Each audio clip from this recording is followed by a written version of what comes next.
So, first weekend preview of 2018. Happy New Year.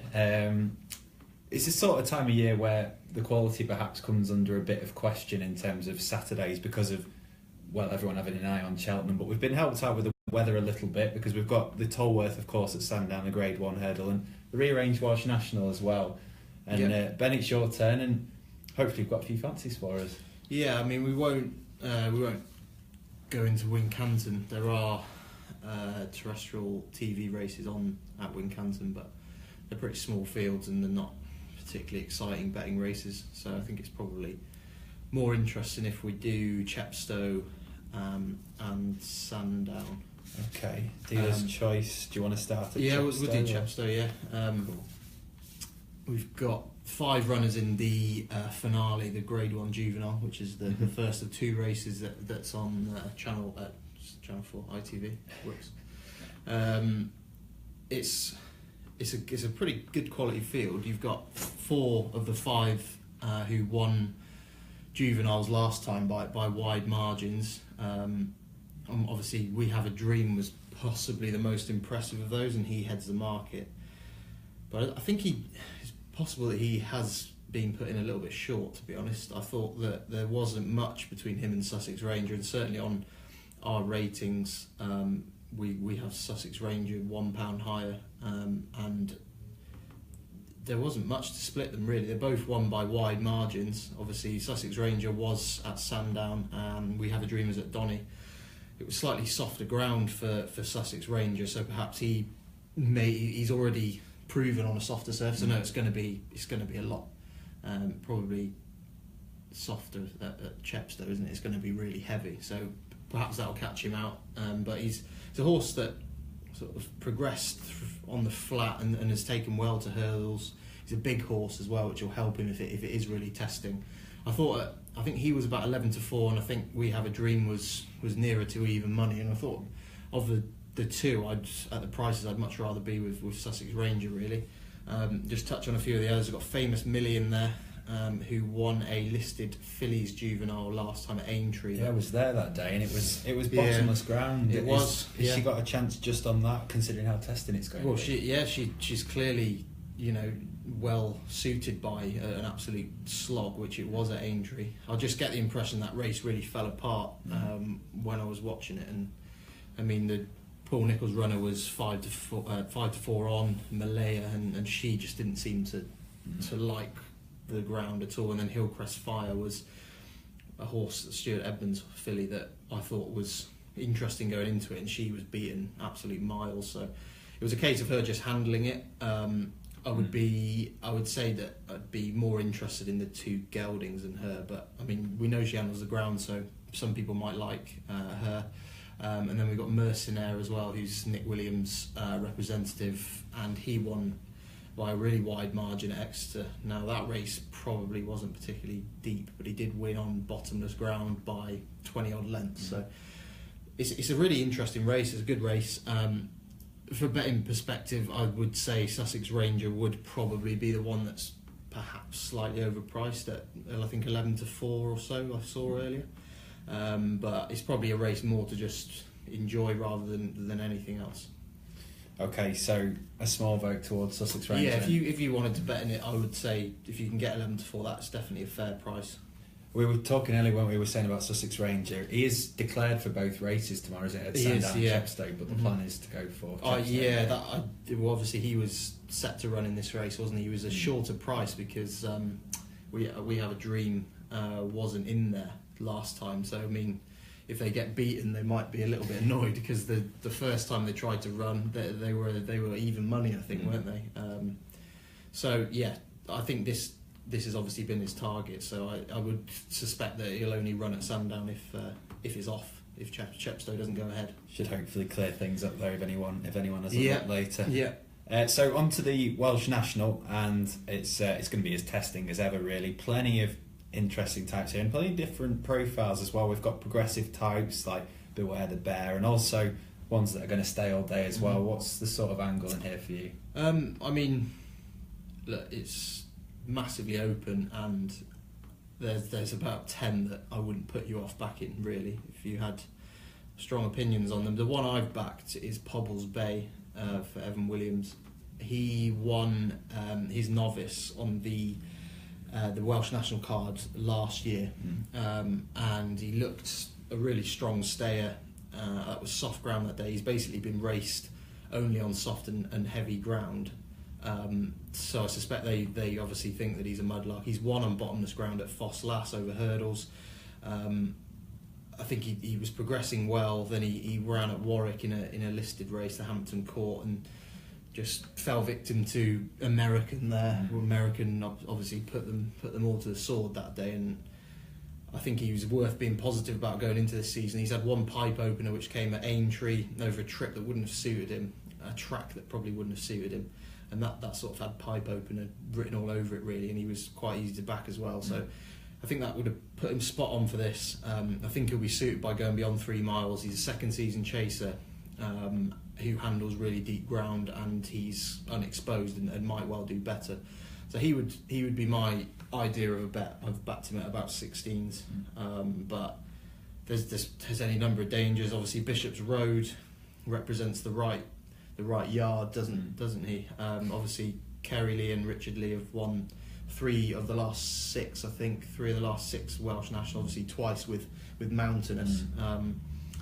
So they are can be really worth following in this race. But Bishop's Road's off the same mark as when finishing second in the rehearsal. Obviously that was a bizarre race. It looked all over the winner and then got nabbed by Beware the Bear. I would favour him over Beware the Bear in this race, I think. Although that was obviously an eye-catching run from Beware the Bear, and the fact that he was able to win that despite his saddle having slipped and what have you was impressive. But he does have a £4 penalty, which would bring them obviously a lot closer together and probably swing things in Bishop's Road's favour. And also I'm a little bit negative on the fact that Nicky Henderson, this wasn't the plan, this race, from the start of the season. I think that he basically only ran in it by the words that what he said in the press anyway. Essentially, he's just thought, we'll have a pop at the race. Whereas a lot of these are going to have been trained for this race as their cup final of the season. So although he might run well, I can just see others being, cherry ripe for this. And I also don't like the fact that he's going to be probably ridden quite far back. I like them to be sort of no worse than mid-division really in this race, just because you just want to get jumping, you want to get into a rhythm, and you don't want anything falling in your way in these sort of conditions. Especially, obviously you don't anyway, but any loss of momentum, I'd rather have something get into a nice rhythm and up with the pace really. So I think Bishop's Road I would definitely give a positive mention to. Vintage Clouds as well would be the other one that I quite like the look of. I think Lynch has possibly given this one tip this one up somewhere, but he just looks an absolute stayer, doesn't he, with the way he powered clear at Aintree and won by nearly 20 lengths that day in a novice chase. He possibly hasn't won the races that maybe people, including myself, thought he would. He's run some good races, and he's run in some of the the best handicaps. I was going to say, is he not a bit of a bridesmaid? Yeah, he might well be, but it's the stamina that he showed at Aintree. I know it's Aintree and it was good to soft ground, but it was a real test because it didn't really jump any fences, and it tends to be more testing when that happens, when they sort of just have to run around basically a glorified bumper for 3 miles. They did jump a couple, but the way he just sort of pulled clear, this sort of test surely is going to suit him. I mean, he has got bits of form on heavy ground as well, Haydock heavy, so we'd be reasonably confident that he'll handle this sort of test. So I think he's definitely worth a positive mention. But like I say, there's loads of them in there. Milan's Bar has been shaping up okay. Whether he's good enough to win, I'm not sure, but he definitely has been shaping up as though a return to this sort of trip and a return to a slog like this will definitely suit him. So yeah, the three on my shortlist really would be headed by Pobbles Bay. I'd also give positive mention to Bishop's Road and Vintage Clouds. Okay, sure to be a war of attrition anyway. So we'll switch over to Sandown, and there's a 4 races on ITV. Yeah, 150 is the first. Cool. Starting off with a handicap chase, and it's quite a cagey little one. This we've got Overtown Express, who is a little bit of an all or nothing horse at times, but he's starting to look like the finished article more recently. Yeah, I mean he's a 10-year-old, but he's not had much racing at all, and he came back.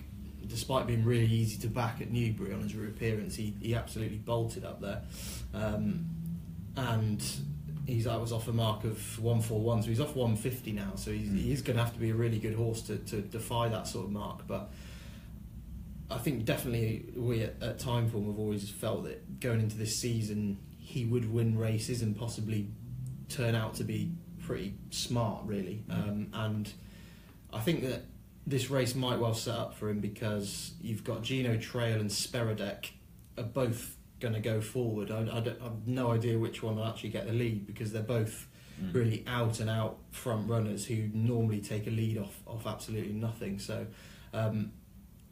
it'll be really well run, which should potentially play into Overtown Express's hands. He can just sit in behind and hopefully let the front runners sort of get on with it, and then maybe pick them off late. So I would be positive on him. He is favourite. He's 2-1. You're not going to get particularly rich backing him, but I would probably go for him if I had to have a bet in the race, I think. Okay, so Overtown Express there, and we'll switch to the Tolworth now, the Grade 1 hurdle, and Sussex Rangers, we said earlier, unlikely to run, heading to Chepstow instead, but still a really interesting field. If we take him out, it'd be 5. That is dreadful. And Kalashnikov and Western Rider are at the top of the market. Which one has impressed you more? I think Kalashnikov, really. Everything he's done ever since his bumper win has been really impressive, and he's just given a really just good impression ever since day one. He's quite a good looker. He just goes about things in a good way, and he's obviously bolted up in two novice hurdles, one at Wetherby and one at Doncaster. So I would say out of the two, obviously Western Rider has done the same. He's bolted up in a couple as well. So again, look, it's a race like many Grade 1 novices that they're not necessarily betting races, but I am really looking forward to seeing this, because I'm a fan of Amy Murphy as well. I think she's obviously still relatively new to the training ranks, but she's made a really good impression both on the flat and over jumps, and this would be definitely her best horse over jumps, and her first chance of, I believe it's her first Grade 1 here. So I would probably just side with Kalashnikov. You've obviously got the Nichols runner. You couldn't obviously never rule them out at all. He was possibly. He wasn't that impressive last time at Aintree. Just got the job done, really. Yeah. It was, again, really bottomless ground. It was, yeah. The ground's going to be heavy, but probably not as bad as that. I think that Aintree ground was really bad, wasn't it? And he was obviously a bumper winner as well, so you couldn't write him off, really. You wouldn't really want to be too dismissive of any of the others. They're all lightly raced and pretty, they're going to go on to better things at some stage. But I would just go with Kalashnikov, just based on an overall impression that I've got from him. I just think that he could easily develop into a Grade 1 winner, and this looks a good opportunity. Okay, so Kalashnikov to gun down the field in the Tolworth. And then one that's a real favourite of people up next at Sandown, the Veterans Chase finale. So many recognisable names in here, and one at the top of the market is Gasline Boy, another one with Aintree form recently. A good winner of the Sefton last time out. Is that the best form on offer in this? In terms of recent form, definitely this season, I'd say, apart from Perfect Candidate, obviously that was a really gutsy display at Cheltenham last time, obviously outside of Veterans company as well, back in an open Grade 3. So the two at the top probably have the best recent bits of form. Obviously they're both up in the weights for those wins, but Gasline Boy is still on a fairly workable mark, whereas Perfect Candidate, although he's probably one of the most likeable horses around, He's now on a mark of 156, which is you know, it's pretty high, isn't it? And you'd expect Gasline Boy to be the one from that pair at the head of the weights that's probably more interesting for this. He's only up £6 from that Aintree win, but again that was in open company, and he's dipping back into veteran company here. So, and obviously the form of that race is working out okay. Sameta Gal definitely wasn't disgraced. I think he ran last weekend in third. Next time, it's probably a strong bit of form, and he's got to be really well respected. But he is, as you'd expect, really, given what he's been doing recently and the yard and all the rest of it. He is 4 or 5 to 1. The one that I might have a few quid on, it would definitely not be a confident bet, but one that I thought, on the face of it, looked a little bit overpriced, was Bywise. Don't laugh. He is, many ways, been a really, really good horse over the last few seasons. He's made the frame ran really well in a number of festival handicaps, and you'd be perfectly pleased if you owned him, wouldn't you? Really, although he doesn't win, he does really run well, and I thought that bit of form, obviously in the Ultima.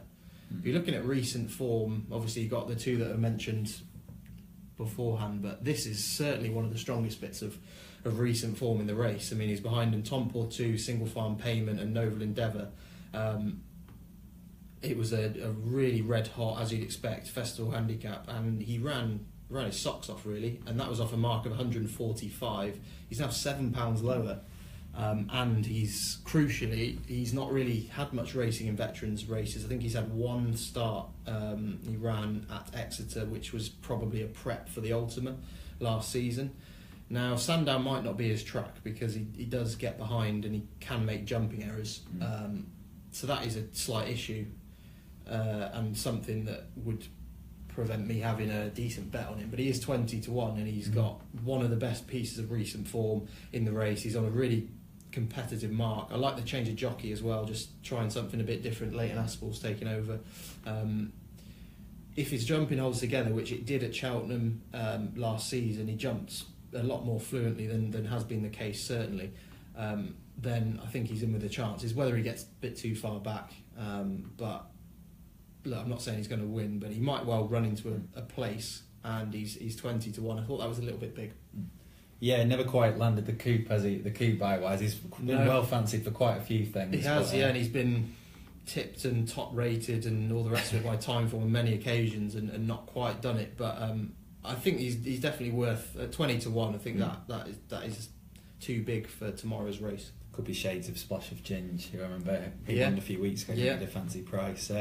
So one more to go, a handicap hurdle at Sandown, and this is wide open as well. And I've got here Brillar Memento's been picked out with our analyst at a fancy price after really catching the eye last time. Yeah, she did run well. That was at Cheltenham. She bombed through the race really, and looked as though a mark of 137 would not be beyond her at some stage in handicaps. The one thing I think that is slightly against her is that it was soft ground last time, and she did fade out of things late on. None of her form really is on good ground, on soft ground. Sorry.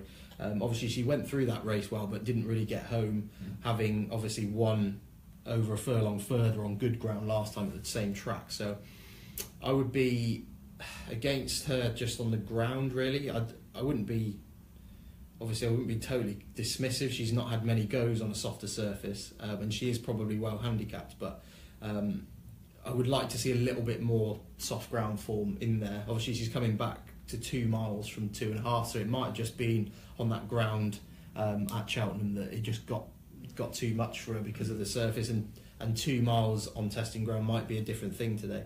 But I think this is an interesting race. Obviously the ones that near the top of the market, you got Call Me Lord, who is one of our horses to follow, in our 50 to follow this season.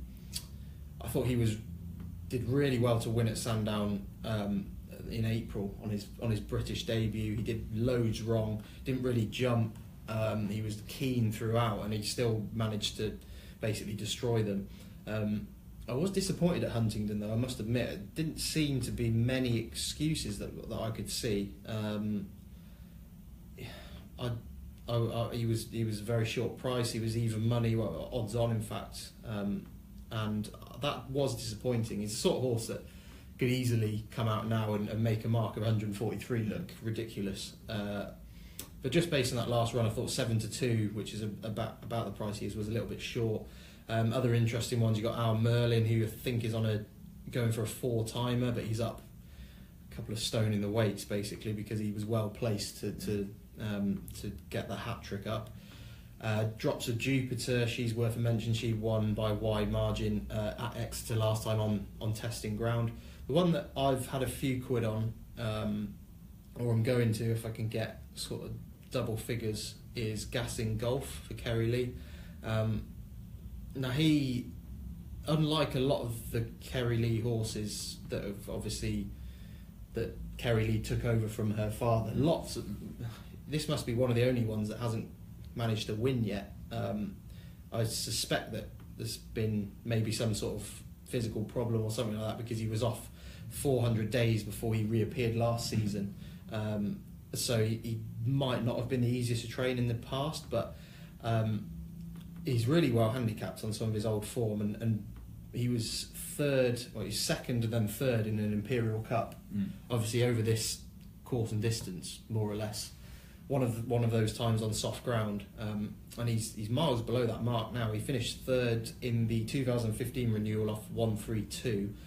He's now 122, so he's £10 below that mark. He's got Brian Hughes booked, which I like. He had a pipe opener at Ayr, in which he didn't have his normal tongue tie and cheek pieces on, so clear pipe opener. He's got that equipment back on now. I wouldn't be at all surprised to see if this wasn't his target for the season, really, given that he's at those two good bits of form around the same course and distance, and he's dropped to a good mark. This may well be his sort of mid-season target. So I thought he was overpriced. If you can get 10-1, there were little bits of 12s around with certain bookmakers. I think you definitely can't go wrong. I mean, you've got a lot of last time out winners in there, but really there are reasons at the prices to take on a few of them, I think, and double figures is too much. 10 or 12-1 on Gassing Golf is a good bet, I think. So you never know, might find a birdie with Gassing Golf. Yeah. So very quickly then, I'll ask you, of the races we've looked at, what would you say your best bet is? I would probably go for that last one, to be honest, because I have backed Pobbles Bay, as I mentioned, but that is just such a competitive race that it wouldn't be surprised if he ran a stormer and finished third, which would obviously be okay if you backed him each way. But I would say that's just so competitive that you couldn't be that confident in that sort of race. And Buy-Wise could easily just stay in rear and not do much. And so I would say Gassing Golf, if you can get double figures, that would be my best idea of a bet tomorrow of the races on ITV. Great stuff. Thank you very much, Ben, and see you in a few weeks. Okay, cheers.